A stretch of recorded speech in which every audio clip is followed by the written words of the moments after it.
గచ్చిబౌలి ఇందిరానగర్ శ్రీ శ్రీ శ్రీ మైసమ్మ పోచమ్మ మరియు పెద్దమ్మ అమ్మవార్ల తృతీయ వార్షికోత్సవం 23 జనవరి 2026 శుక్రవారంన కన్నుల పండుగగా జరిగింది.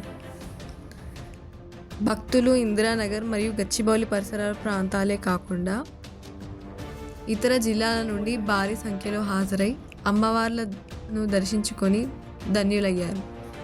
మధ్యాహ్నం అన్నదాన కార్యక్రమం నిర్వహించారు. ఈ కార్యక్రమానికి భక్తులకు ఎలాంటి అసౌకర్యం లేకుండా చక్కటి ఏర్పాటు చేసిన ఆలయ committee president Tella Vemanandarao, vice president Sripathi Raghavachari, general secretary Thotla Jaihind, vice president Gadda Balaraj తదితరులు.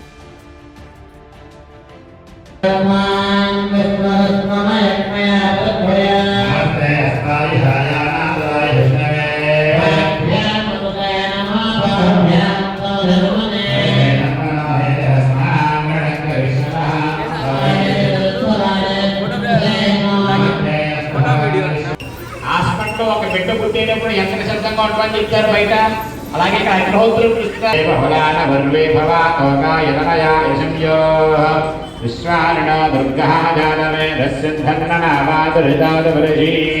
నమస్కారం చేసుకోండి. మంత్రం పూర్తవకుండా అగ్నిహోత్రులు వచ్చేసరి నమస్కారం చేయండి. హర మహాదేవ, జై బోలో మాతా మహారాజ్ఞికి, జై బోలో పెద్దమ్మ తల్లికి, పోచమ్మ తల్లికి.